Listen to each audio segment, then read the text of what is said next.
Ο Ολυμπιακός έκλεισε τις υποχρεώσεις του φέτος στα εκτός έδρας μάτς της Ευρωλίγκας με ένα πολύ μεγάλο διπλό στην υποτιθέμενη έδρα της Χάποελ. Ένα διπλό που του εξασφάλισε την πρώτη θέση για άλλη μια χρονιά στην κατάταξη της Ευρωλίγκας και ένα διπλό που του επέτρεψε για άλλη μια χρονιά να κλείσει με θετικό ρεκόρ στα μάτς εκτός έδρας, καθώς έφτασε στο 10 νίκες, 9 ήττες. Ήταν ένα υπέροχο βράδυ και για αυτό το βράδυ Πέμπτης θα μιλήσουμε σε αυτό το επεισόδιο. 10 πράγματα που μου ήρθαν στο μυαλό σκέψεις μετά από αυτό το μεγάλο διπλό του Ολυμπιακού. Πάμε!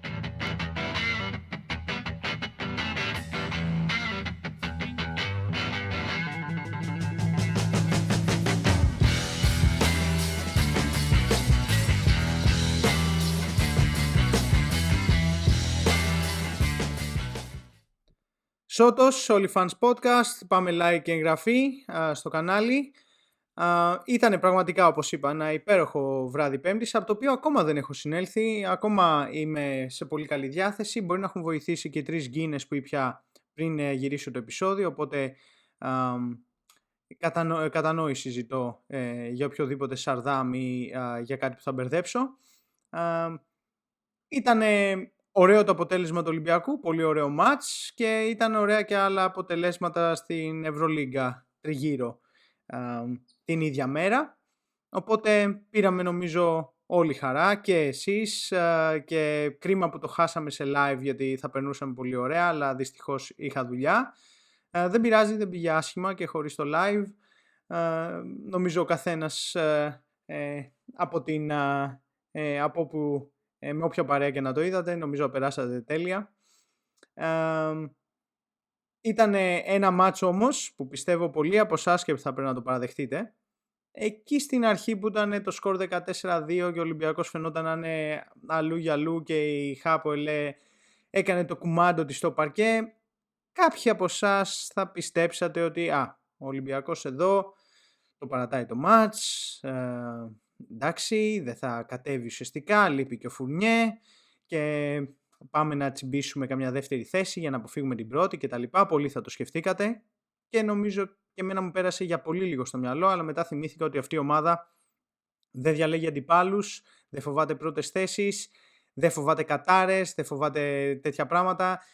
Ποια κατάρα, τι να μας πει εμάς οποιαδήποτε κατάρα. Εμείς θα πάμε σε αυτά τα playoffs και στη συνέχεια πιστεύω και σε ένα ακόμα Final Four με τόσα φαντάσματα στην πλάτη μας και θα πάμε να γράψουμε μια τόσο όμορφη ιστορία, το φινάλε μιας τόσο όμορφης ιστορίας αυτά τα χρόνια.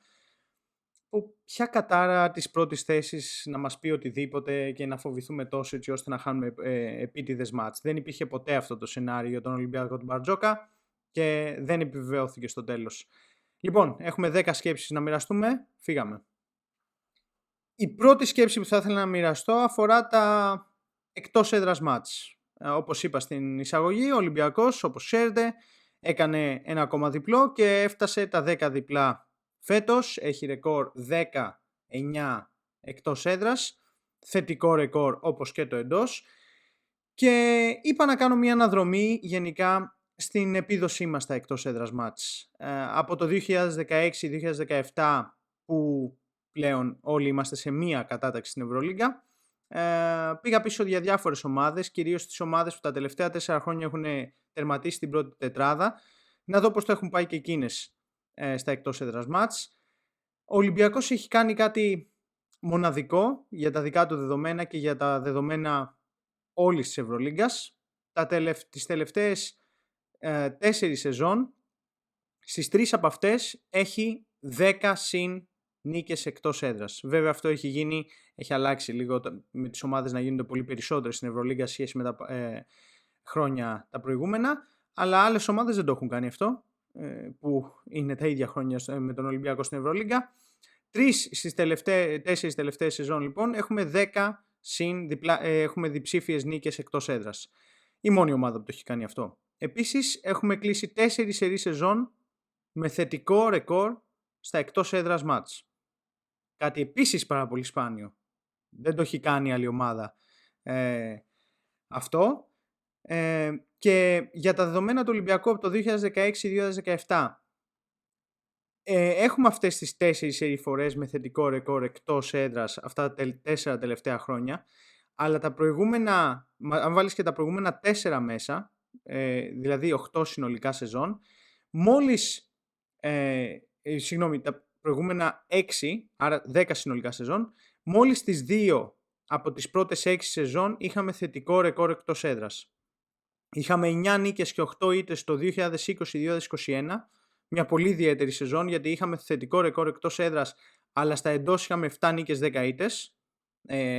Αξιοπερίεργο το πώς είχε γίνει αυτό. Και είχαμε 8 νίκες και 7 ήττες το 2016-2017.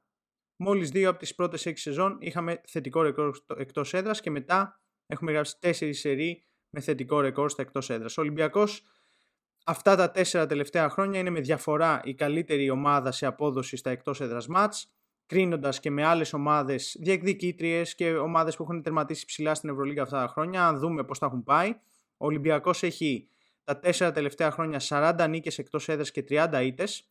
Ο Παναθηναϊκός έχει 29 νίκες και 41 ήττες. Η Ρεάλ έχει 36 νίκες. Η Φενέρ έχει 33 νίκες. Η Μονακό έχει 36 νίκες. Η Μπαρτσελώνα 35 νίκες. Και ο Ολυμπιακός είναι η μόνη ομάδα που έχει φτάσει 40 νίκες. Επισήμως είναι μόνος σε αυτό το κλαμπ για 4 τελευταία χρόνια. Το ξέρω ότι φέτος ειδικά είχαμε και μια ανησυχία για το πώς θα πηγαίνουμε στα εκτός έδρας μάτς με τις καλές ομάδες.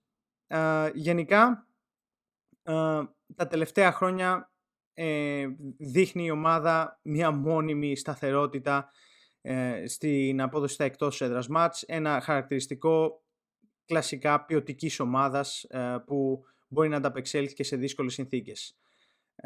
Γενικά, αν μπορούσαμε να πούμε κάτι, θα μπορούσαμε να πούμε μόνιμα ζεστός ο θρύλος στα εκτός.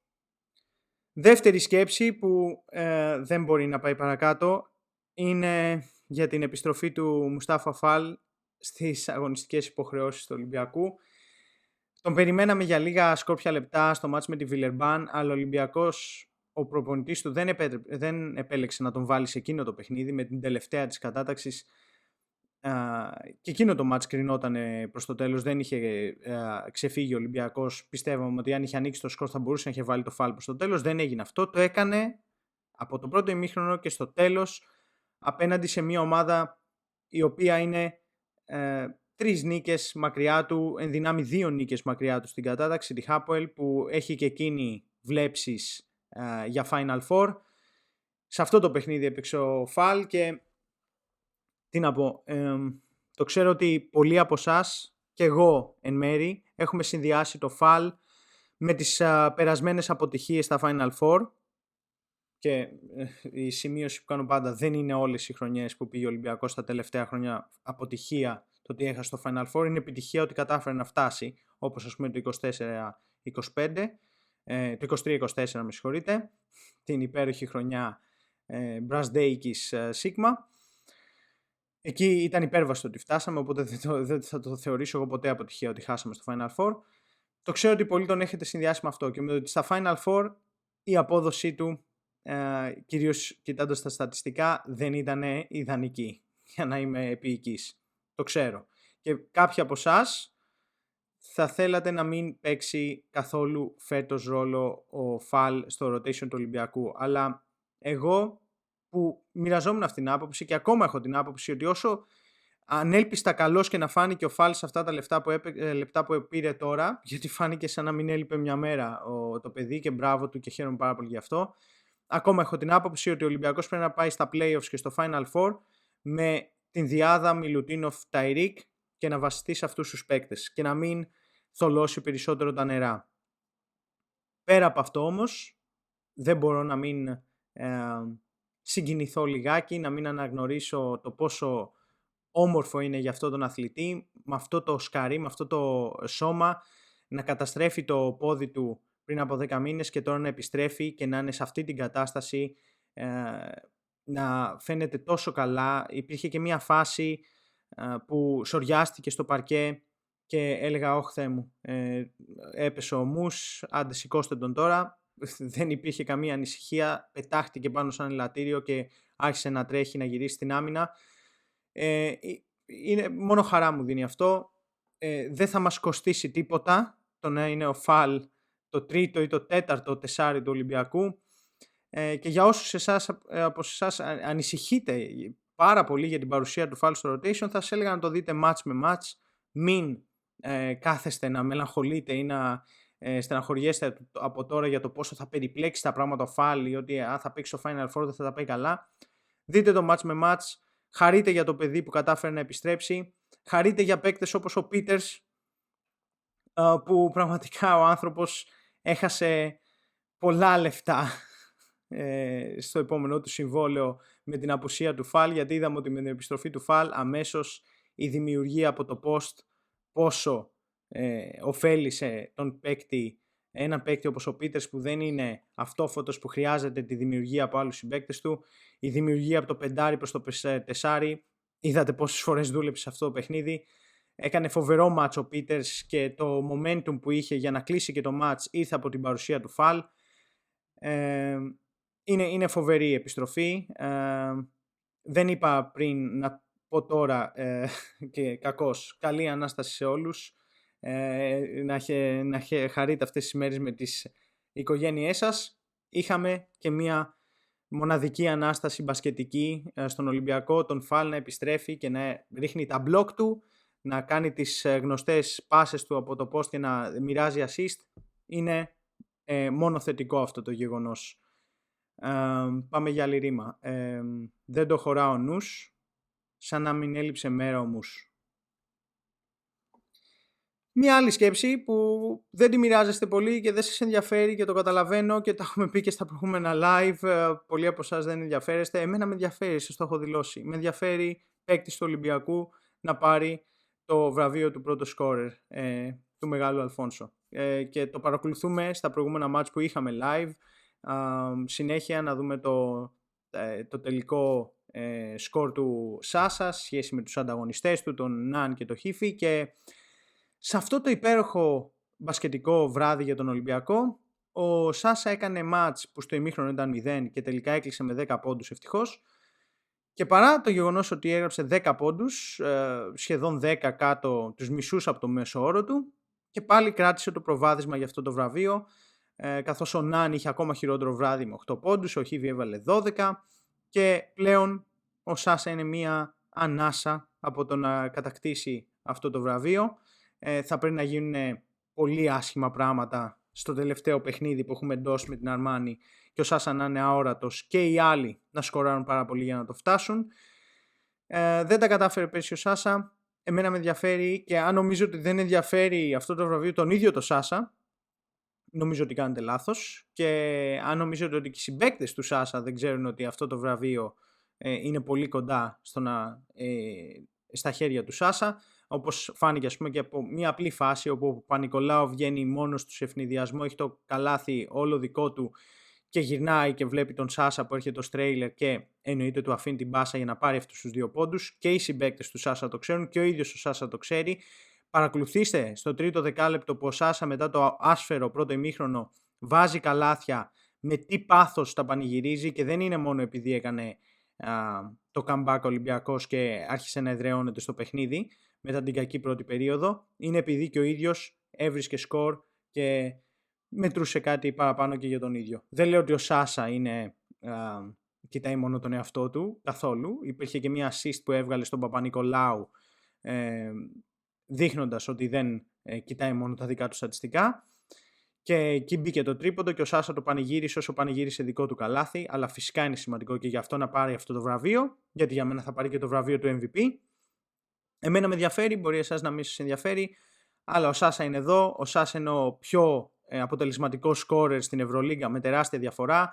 Θα κλείσει τη σεζόν, θα δούμε τι θα γίνει με Αρμάνι, αλλά αυτή τη στιγμή έχει 63,6% δίποντο, 40% τρίποντο και 89% στις βολές. Ήταν τόσο κοντά φέτος, μπορεί να γίνει κάτι τρελό και με την Αρμάνι και να το φτάσει, να είναι στο 60, 40, 90 στα ποσοστά του στη σεζόν, κάτι θα ήταν αδιανόητο για έναν παίκτη που πλησιάζει ή μπορεί να φτάσει και τους 20 πόντους ανά αγώνα. Είναι μία μηχανή του σκόρου Σάσα Βεζένκοφ, και με το βραβείο του πρώτου σκόρερ, με ένα MVP, καλοδεχούμενα αυτά. Το σημαντικό είναι αυτό που θα έρθει στο τέλος. αν πάρει και αυτό το πολυπόθητο στο τέλος, κλείνει μια θέση στο πάνθεον της Ευρωλίγκας για πάντα ο Σάσα Βεζένκοφ. Αλλά ακόμα και να μην γίνει αυτό, παραμένει ένα επιθετικό υπερόπλο, όπως ήταν όλη τη σεζόν, που οι συμπαίκτες του μια χαρά μπορούν να τον βρουν και να υπολογίσουν ότι μια πάσα τους θα γίνει assist. Γενικά, κάνε assist την πάσα, ψάξε βρες τον Σάσα. Ήρθε η ώρα για Κόρι Τζόσεφ. Λοιπόν, το παιδί έλειπε από κάποια προηγούμενα μάτς. Εμφανίστηκε σε αυτό, έχει εμφανιστεί και στο προηγούμενο.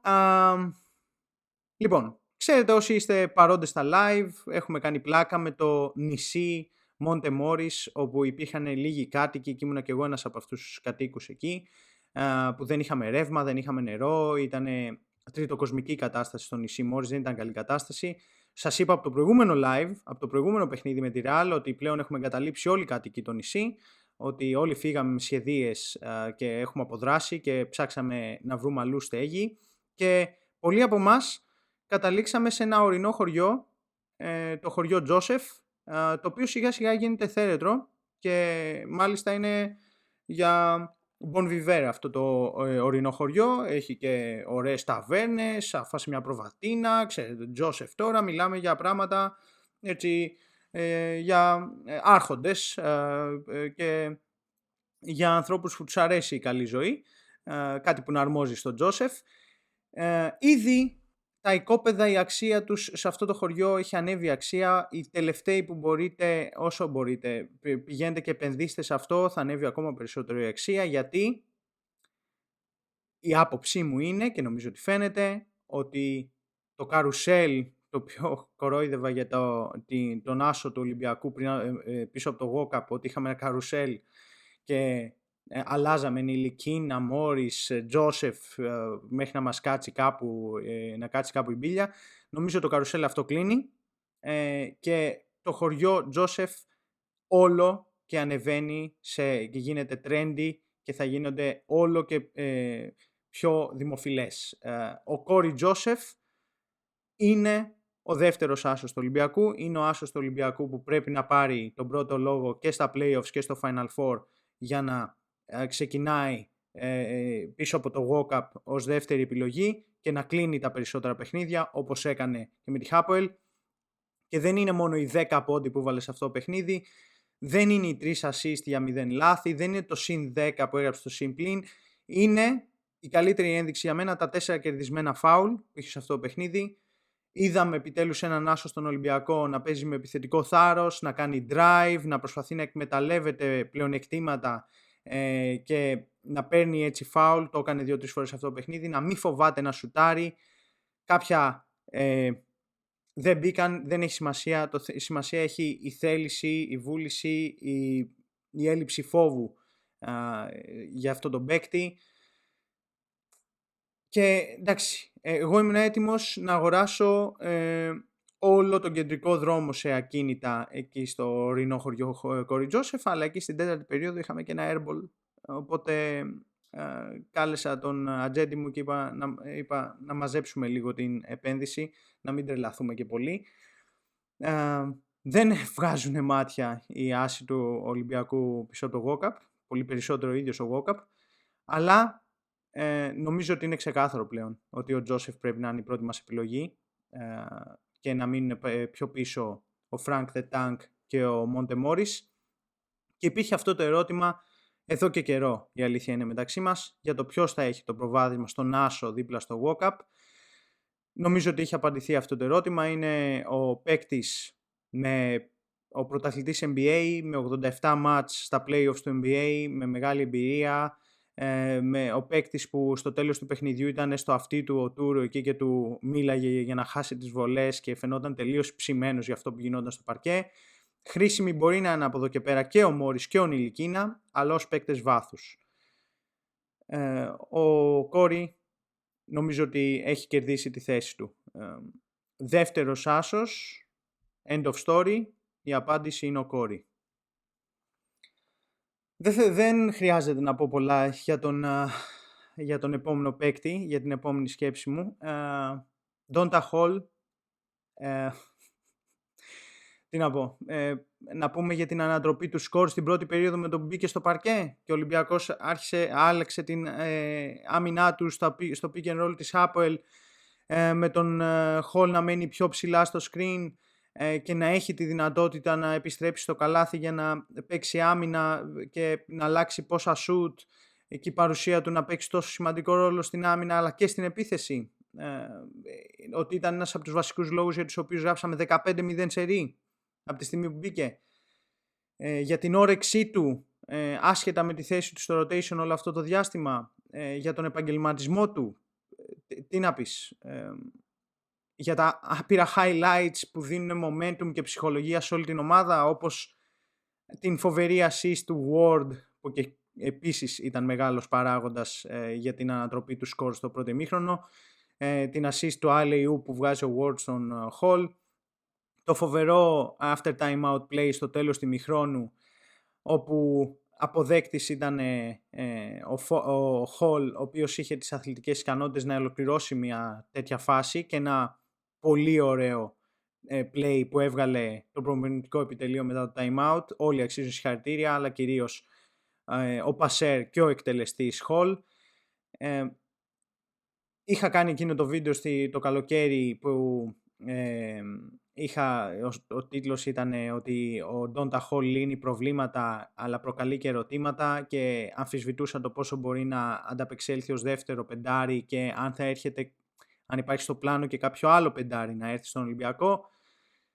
Αν μπορούμε να πούμε ότι ο Hall ήταν το τρίτο πεντάρι στον Ολυμπιακό φέτος, γιατί αυτό κατέληξε να είναι τα καλύτερα τρίτα πεντάρια ή ο καλύτερος τρίτος σε οποιαδήποτε θέση έχει υπάρξει στην Ευρωλίγκα φέτος.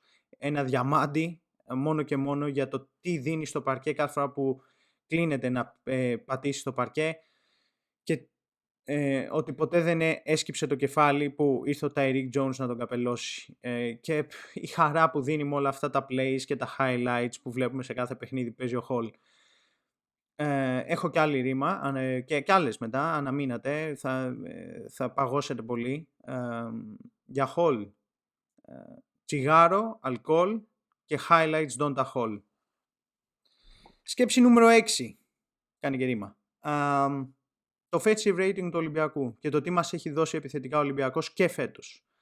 Ο Ολυμπιακός μέχρι στιγμής, θα δούμε τι θα γίνεται στο τελευταίο παιχνίδι, έχει γράψει 8 μάτς που έχει πάνω από 100 πόντους, και τα 18 από τα 37 παιχνίδια που έχει παίξει μέχρι τώρα έχει πάνω από 90 πόντους. Το offensive rating του Ολυμπιακού είναι με διαφορά πρώτο φέτος στην Ευρωλίγκα, αλλά πρώτο και γενικά στην ιστορία της Ευρωλίγκας με 123,2 offensive rating. Είναι καλύτερο από αυτό που είχαμε το 2022-2023 που είχαμε παίξει το μπάσκετ που όλοι ακόμα υμνούμε. Και αυτό το offensive rating σε συνδυασμό με μια πάγια συνέπεια στην άμυνα, ασχέτως προσωπικού στο παρκέ, μας έχει οδηγήσει το 2023 να είμαστε πρώτοι σε net rating στην Ευρωλίγκα, το 2024 που χάσαμε το Σλούκα και το Βεζέγκοφ να είμαστε τρίτοι σε net rating, το 2024-2025 να είμαστε πρώτοι σε net rating και φέτος να είμαστε πρώτοι σε net rating. 3 από τα 4 τελευταία χρόνια ο Ολυμπιακός είναι πρώτος σε net rating, και θα μου πείτε εσείς τι σημασία έχει αυτό, ρε Σότο? Δεν έχουμε πάρει την Ευρωλίγκα. Και νομίζω το είχα θέσει σωστά σε προηγούμενο live, ότι ναι, ο πρώτος στόχος του Ολυμπιακού και ο μοναδικός στόχος όταν ξεκινάει μια σεζόν της Ευρωλίγκας είναι να πάρει την Ευρωλίγκα. Αυτό αρμόζει σε έναν σύλλογο όπως ο Ολυμπιακός και αυτό από εκεί θα κριθεί η επιτυχία του.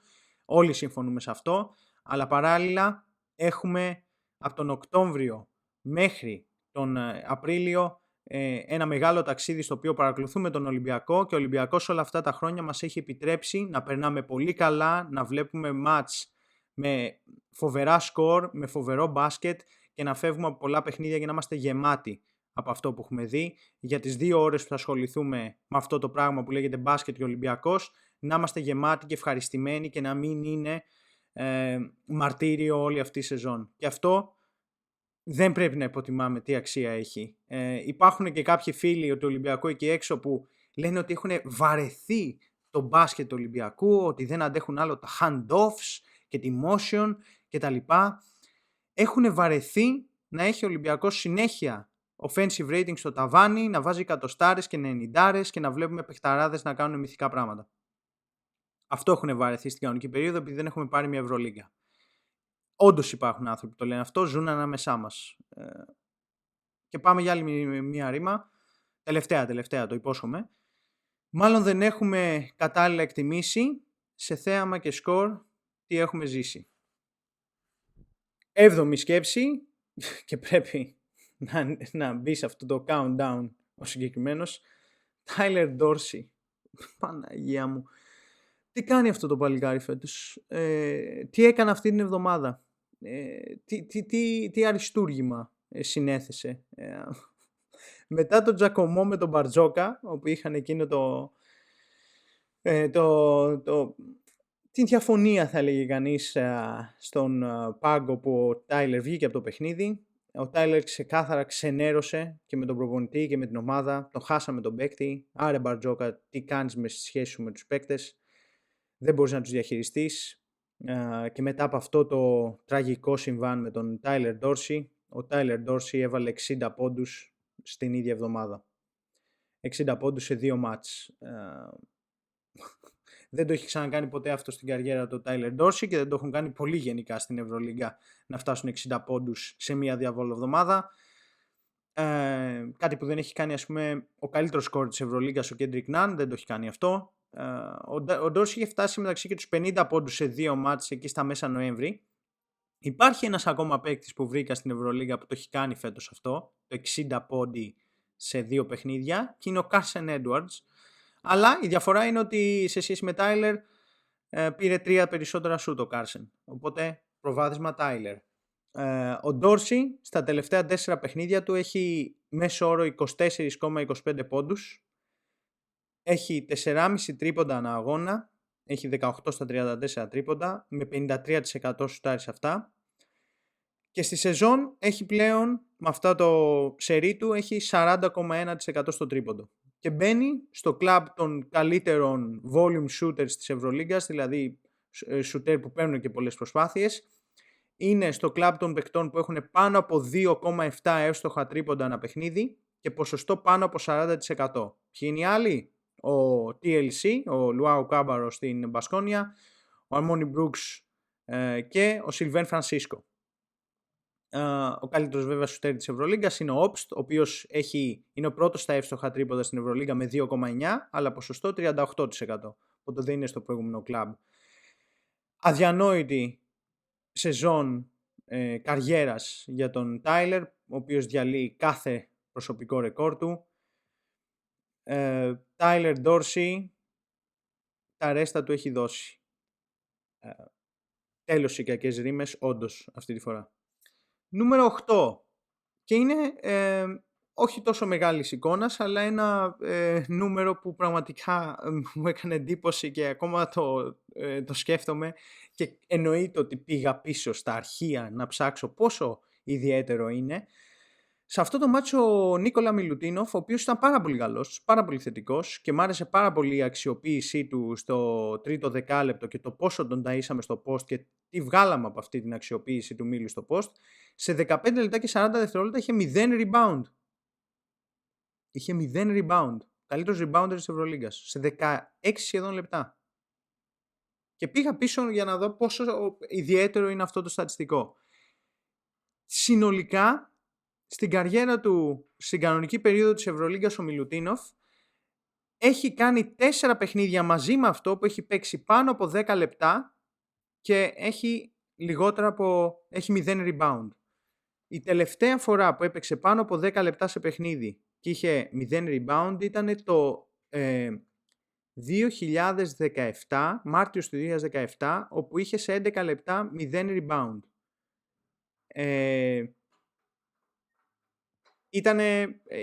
Καταλαβαίνετε πόσο σπάνιο είναι αυτό. Την προηγούμενη φορά μεταξύ που είχε παίξει 15 λεπτά και είχε 0 rebound ήταν με τη φανέλα της Παρτιζάν το Μάρτιο του 2014 και το είχε ξανακάνει και σε ένα μάτς απέναντι στην Μπάμπερ το 2012.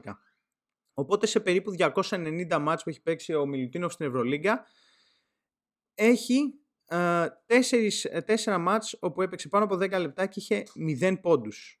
Συνολικά σε όλη του την καριέρα έχει 10 τέτοια μάτς που έχει 0 rebound, αλλά στα 4 από αυτά είχε παίξει μεταξύ 1 και 5 λεπτών. Δηλαδή κάτι είχε γίνει και είχε βγει απευθείας από το μάτσο, οπότε δεν πρόλαβε να γράψει rebound. Είναι για ανθρώπους που τους αρέσουν λίγο τα στατιστικά, ειδικά στο μπάσκετ, είναι κάτι σαν έκλειψη ηλίου αυτό, το ότι ο Μιλουτίνοφ έγραψε 0 rebound σε ένα μάτσο που ήταν πολύ καλός και σημαντικός. Βέβαια αυτό το σημαντικό είναι ότι επηρεάζει πάρα πολύ την κούρσα για ένα άλλο βραβείο, το βραβείο του καλύτερου rebounder στην Ευρωλίγκα, το οποίο επίσης εννοείται θέλω να πάρει ο Μιλουτίνοφ, όπως θέλω ο Σάσα να πάρει το MVP και το βραβείο του πρώτου σκόρερ, και γι' αυτό θα είναι κρίσιμο πλέον το τελευταίο μάτς μετά από αυτό το μηδενικό που έγραψε ο Νίκολα, γιατί παραμένει πρώτος ο Μιλουτίνοφ στα rebound με 6,9, αλλά ο Χόρντ της Μακάμπι είχε επίσης 6,9. Η διαφορά μεταξύ τους ποια είναι? Έχουν και οι δύο 6,9. Βέβαια ο Μιλουτίνοφ στους υπόλοιπους δεκαδικούς είναι πιο ψηλά από ότι είναι πρώτος. Η διαφορά είναι ότι ο Μιλουτίνοφ παίζει 7 λεπτά ανά αγώνα λιγότερα από τον Τζέιλεν Χόρντ. Οπότε καταλαβαίνουμε τώρα γιατί διαφορά μιλάμε σε έφεση στο rebound. Ταβάρες και Χουάντσο είναι επίσης κοντά με 6,8. Τα επιθετικά rebound έχουν κλείσει, έχουν τελειώσει υπέρ του Μιλουτίνοφ. Έχει 3,1 ανά αγώνα, ενώ ο δεύτερος Ταβάρες έχει 2,6. Ένα πολύ μικρό στατιστικό για ένατη σκέψη, απλά έχει και αυτό την αξία του, τουλάχιστον για μένα. Ο Tyson Ward έβαλε 2 τρίποντα. Αλληλούια.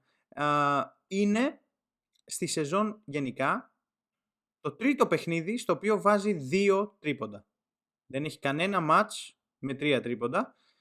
Σε 31 παιχνίδια ήταν το τρίτο του μάτς με 2 τρίποντα. Συγχαρητήρια σε όλους, μπράβο. Το παλικάρι, το οποίο αποκάλεσα άσουτο πριν από λίγο καιρό, από τις 20 Ιανουαρίου είχε συνολικά 5 τρίποντα.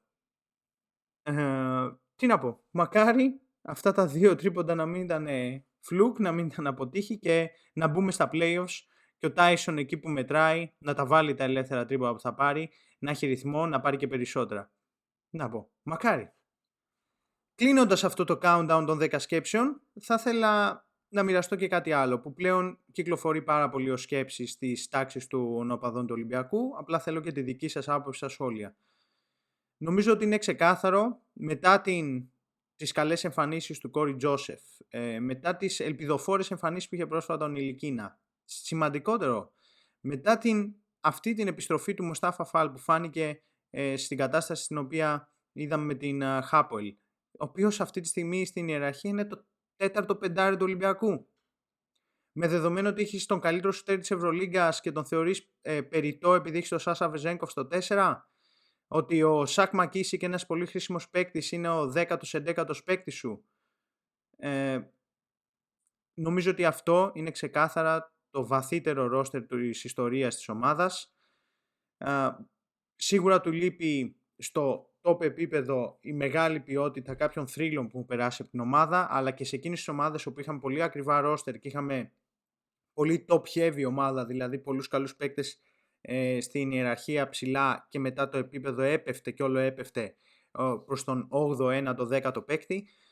Από άποψη βάθους είναι το καλύτερο ρόστερ που είχαμε ποτέ και αυτό θα πρέπει να μας οδηγήσει και στη σκέψη ότι δεν υπάρχει δικαιολογία για κανέναν φέτος.